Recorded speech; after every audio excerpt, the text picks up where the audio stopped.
We are on the video record. The time is approximately 2:57. I'm counsel at Rich Donner with Flash Legal Video. Our court reporter is Lynn Bartimus. Lynn, you may swear the witness. Can you raise your right hand, please, ma'am? Do you swear that the testimony you're about to give is the truth, the whole truth, and nothing but the truth, so help you God? Yes, I do. Would you state your name for the record, please? Joyce Meyer. And could you spell your last name for the record? M-E-Y-E-R. And ma'am, what is your occupation in general? I'm a Bible teacher, a minister. And I know you're with Joyce Meyer Ministries. Could Yes. you briefly give us a description of what that is? Our ministry, we have a large teaching ministry that goes around the world by television and radio. We have large outreaches around the world to the poor and the needy, a lot of orphanages, and support hospitals and medical programs and things like that for the underprivileged. How many employees do you think you have worldwide? About 900. And we'll get right to the point. Do you know the defendant in this case, Christopher Coleman? Yes, I do. How long have you known him? Since he was a little boy. And how was that? His parents came to some conferences that I did over in Illinois. I did a weekly meeting over there, and his mother came to it, brought him with him. Now, at some point, did he become an employee of Joyce Meyer's ministry? Yes, he did. And about when was that? Probably about 1998. Okay. So through 2009, he was with you about 11 years, is that Yes. correct? Yeah. What kind of employee was he? What was his responsibilities there? He was in the security department. Was he in general security? Did he move up through the ranks? What happened with that? If I remember correctly, he started in general security, and then he became the supervisor of that department. And then when a personal security person that I had left our employ, we offered Chris that job, and he took it. And what did that job entail then? Did he travel with you? He traveled with us when we did conferences, when we did speaking engagements, and when we went out of the country and did crusades in other countries. How often, I mean, was it monthly that you would take one of these longer trips? Well, out of the country, we would only go 2 to 3 times a year. And then we did 13 conferences here in the U.S. And there may have been some years where we did even more than that, because we cut down some as time went by. And then I would do several speaking engagements a year. Okay, so a different trip where you just go there and back? Yes. As opposed to a conference where you might stay for a few days? Yeah, when we did our conferences, we'd be gone Thursday, Friday, Saturday. If I did a speaking engagement, I would normally just go and come back the same day. And by the end of his employment, he was traveling with you to all these conferences? Yes. What did he do during the conferences? Just made sure that everything was safe for me in the crowds, when people wanted to talk to me, that it was okay, that was somebody that was okay. That we have pretty large crowds, and so it was mainly just for our safety and to make sure that everything went right. Would he travel ahead of your party to arrange things like that, or? Sometimes he went ahead of us, yes, and then sometimes he went with us.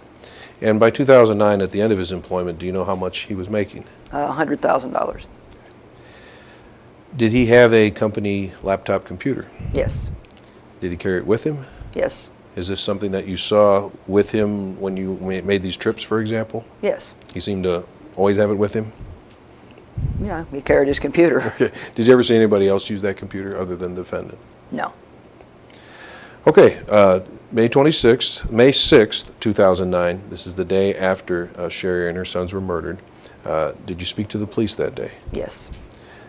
When you talked to the police on that day, the day after this incident, were you aware whether or not this defendant was having an affair? I wasn't in the beginning of the interview, but I was informed toward the end of the interview that he had confessed to having an affair. But as you came into it that day, you didn't know? I did not know. Were you aware of whether or not he was having marital problems, though, between him and Sheri? I did know that he and Sheri were having some marital problems. How did you know that?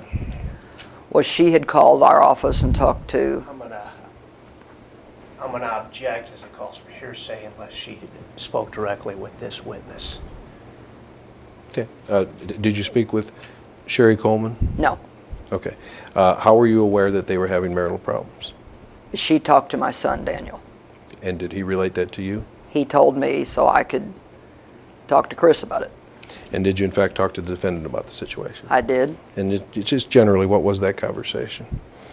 He said that, that they were having issues, that Sheri had told Daniel that... I'm going to object. Okay. Sheri Coleman told anybody. Okay. Well, my son Daniel told me. Okay. Her son Daniel told her regarding the situation as well. Although what the defendant told you, you could tell us. What was your conversation with the defendant Okay. about the problem? What he told me is that he felt that Sheri was very controlling, that no matter what he did, she wasn't happy, and that they just in general, were not getting along, and that he was just really tired of it. And at that point, I asked him if, they'd be willing to get some marriage counseling from a pastor that we have at our office. And right away he said yes, they were willing to do that, which they did do. Do you know about when that was that he talked to you about that? It was in the fall, 2008. Okay. All right. Did you ever become aware of any threats that this defendant said he had received against himself or his family? Yes, he told me about some. The defendant personally told you that? Yes. What did he tell you? What threats did he report? He told me that he had gotten an email threatening his family if he did not stop working for me. And then he told me that somebody started putting these threats in his mailbox, at which point I think he became more concerned about them, since that meant somebody knew where he lived. He told me that they had taken the information to the police in Belleville, and that he also had a detective that lived across the street from him, and that they were going to make arrangements to put a camera there on his mailbox to see if they could see who was actually doing it. And you said Belleville. He actually lived in Columbia, is that Okay, well, right? Columbia, yeah. That's I'm what I thought sorry. you meant. When do you think that was, when you became aware of the threats from him? I think it was probably sometime late March or in April. Of 2009 then? Yeah. This is spring, okay. To your knowledge, had any other employees ever been singled out in that way? No.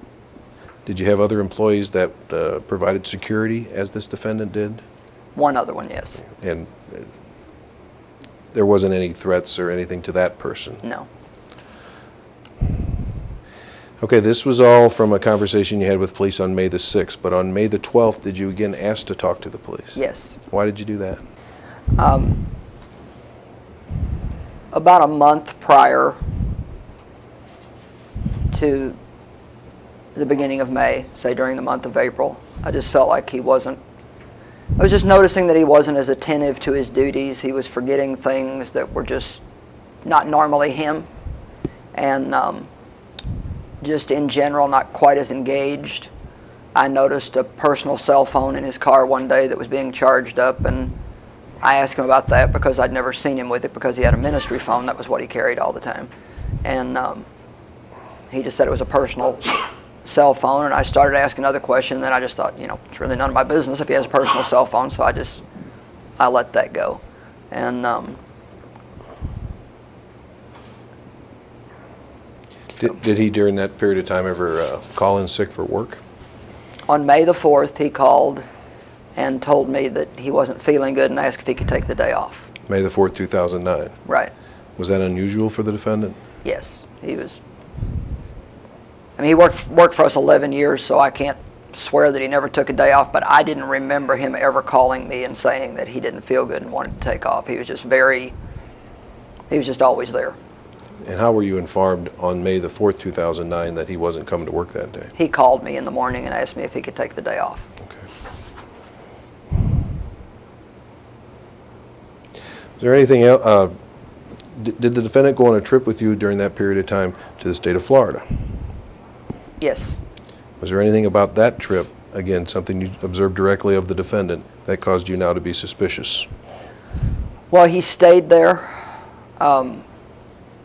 He said he wanted to stay down there for a few days after our trip was over, after the working part of our trip was over. He said he was going to visit these friends, a girlfriend of Sheri's, after I found out that that was the girl that he'd been having the affair with. Made me kind of suspicious then as to why he stayed there. And that was sometime during this period of time, late 2008, early 2009? Yes, I think it was in 2009. Okay. And was that unusual for him to stay after when you'd gone on that trip? Yeah, and especially he was by himself, so. Okay. And again, in retrospect, that made you wonder. Yeah. Okay. Now, I have to ask you, if the defendant were having an affair, if you had known that at the time, and I understand you've testified that you didn't, what effect would that have had on his employment? If he would have been having an adulterous affair while he was still married, then it could have definitely affected his job. Okay. Were there persons over the years that were terminated in situations like that? We had situations where they were, yes. And in fact, he was married during the period of time that he worked for you, married to Sheri Coleman, correct? Yes. Were there other persons who had adulterous affairs while married whose employment was terminated at Joyce Meyer Ministry Yes. for that reason? Yes. Now I have to ask you about the distinction here. What if it was a divorce as opposed to an adulterous affair? Each situation is handled totally separately based on the circumstances. We have many people that work for us that have been divorced, and a person is not necessarily, do they lose their job because they get a divorce. It wouldn't have been the divorce so much as the immorality. So for instance, if a person in your employment, if their spouse filed for divorce against them, and perhaps they had little control over that, you might leave them in your employment? That's a possibility? Certainly. Okay, and on the other end of the spectrum, if a person was having an adulterous affair and then filed for divorce from their spouse to be with that person, then their employment may have been terminated. May have been, yes. Okay. Do you think there was any situations of that in the past where someone was actually terminated under those kind of circumstances? I believe so. Okay. Okay, at some point you did learn that the defendant was having an affair, is that correct? Yes. Was that from the police, or how did you actually find that out? Well, the police initially said that he had confessed to the affair. What effect did that have on his employment? And I don't know what happened at the end of his employment. Before you answer that question, I just want to object again to this whole line of questioning regarding had this witness known at the time he was having an affair, because I don't think that at all has any relevance to any issues here, because the fact of the matter is, and I think this witness testified, that she did not learn of the affair until the police informed her of the affair sometime after the homicides were committed and some later date, and this witness never knew prior to that he was having an affair. So I think any questioning about what this witness or what would have happened to his employment at that time are not relevant. Well, I understand all that, but I think the record will be clear that what I asked her was what happened after she was aware that he was having an affair. What actually happened? Okay, I understand that. I'm not Okay. objecting. All right, so that's what I'm asking. Once you were aware that he was having an affair, and obviously he's no longer employed with you, what happened to his employment? He resigned. Okay. Did he discuss that with you? No, that was handled through our COO. Okay. Did you fire him? Did I you didn't, terminate his no. employment? Okay, so once that situation became common knowledge, the defendant resigned employment with Joyce Meyer Ministry. He asked to resign, yes. Okay. And you accepted his resignation? Yes. Thank you. I have no further questions. Ms. Meyer, Mr. Coleman was an excellent employee during his 11 years at Joyce Meyer Ministry, isn't that Yes, he correct? was. And he started the security department from the ground up pretty much? I believe so. And you had no complaints of him as an employee at Joyce Meyer Ministry? Nope. And the things that you testified to about your suspicions only became your suspicions after Mr. Coleman was arrested and charged with these offenses, is that correct? Yes. Only after looking back, correct? Yes. They were not suspicious or unusual at the time of these events? No, they were things that I felt were a little bit unusual, but because he'd worked for us so long and I had no reason to think otherwise, I just like, I didn't know. Yeah. Okay. Now, you testified about some marital problems between Chris and Sheri Coleman, and you became aware of those problems. And your understanding of those problems is that they were just normal type communication problems or marital problems that would be typical in marriages, is that correct? Yeah. And you spoke with Mr. Coleman about that and directed him or suggested that he get counseling with Mike Shepard. I asked him if they would get counseling with Mike, and he said yes. Immediately said yes, is that right? Yes. and he followed through with that counseling? Yes. Mr. Shepard, what's his position at? Is he employed by Joyce Meyer Ministry? He's in our employment. Is he a pastor or? He's a pastor. He functions as like a chaplain for our ministry and does a lot of work within the departments, a lot of leadership teaching, just a lot of different things like that. He helps oversee our church in the inner city. Is he a licensed counselor, a marriage counselor? He's a licensed pastor. Okay. Is that? Well, I don't think that answers my question, though. I mean, is he a licensed counselor or marriage counselor? No. Is that one of his normal parts of his job, is to engage in marriage counseling or other types of counseling? Yes. And you sent Mr. Coleman to counseling because you believe that could benefit him in his marriage with Sheri Coleman. Is that correct? Yes. And in fact, based on your observations, after they had gone to several counseling sessions, things had seemed to have gotten better between Chris and Sheri Coleman. Is that correct? It wasn't anything I observed. It was what I was told. He told me they were doing better, and the counselor, Mike Shepard, indicated that he felt they were doing better. So was Mr. Shepard supposed to report back to you on how the counseling was progressing? Mm-hmm. Yes. And he did report back to you Yes. that things were going pretty well. Is that Yes. right?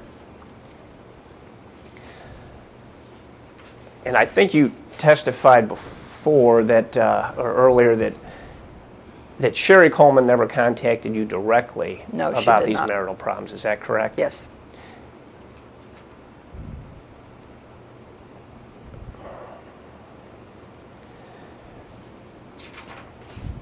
Now, while Mr. Coleman was working at the ministry, you were aware that he had looked into other job opportunities, Yes.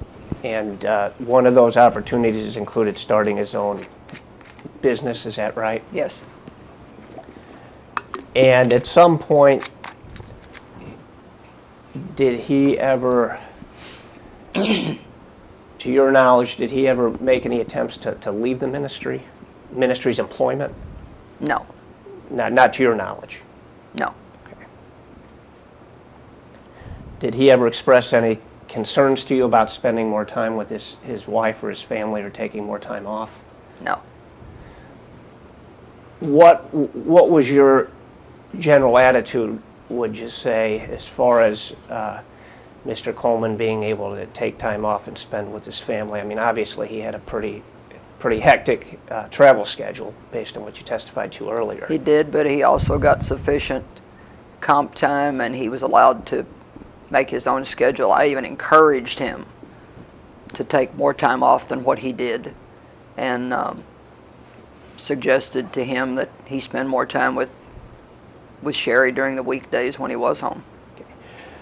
Are you aware of an instance I believe in May of 2008, when Mr. Coleman requested time off for August of that year to spend time with his family and celebrate his 10th wedding anniversary with Sheri Coleman, and he was turned down?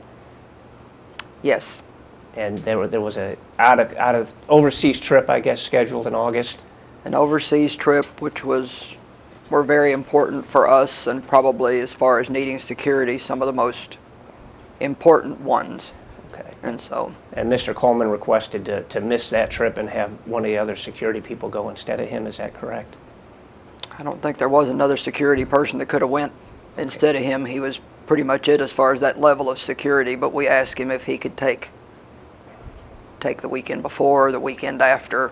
Okay, but he specifically requested to miss the trip, and the minute, or I don't know who, He but somebody. he did not request it of me. He talked to me about it, told me that it was very important to Sheri, and if I recall, the request was put in pretty late. Okay, but he all was of our denied. plans He were was already denied made. that time off, right? Not from me, Okay, but from the ministry, whoever.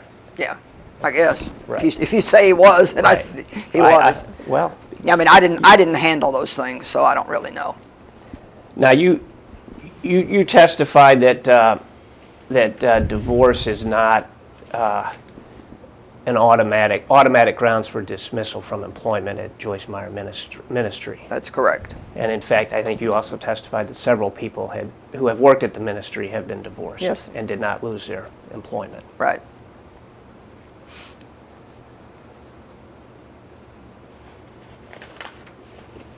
And to the best of your knowledge, Mr. Coleman loved his kids and was very good to them. Is that correct? To the best of my knowledge.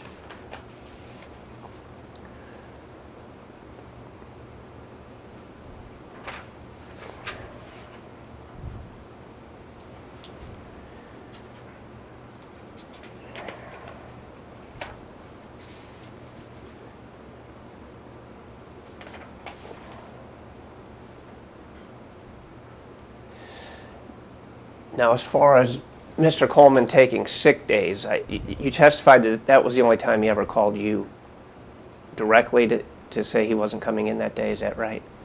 To the best of my knowledge, yes. But that's not to say he didn't take other sick days here and there over the 11 years that he worked there. I can't Correct. say that he didn't. I Right. just don't remember that he did. Okay. I mean, you don't have any knowledge as to whether he called Dan or David or any No, of the not other really. superiors to request time off or sick No. days here and there. I think I'm done, but if I have just a moment off the record to consult with my counsel here. We are going off the video record. The time is approximately 3:20. We are back on the video record. The time is approximately 3:22. Counsel, please proceed. Thank you. I just have a few follow-up questions.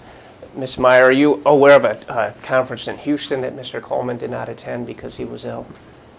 No.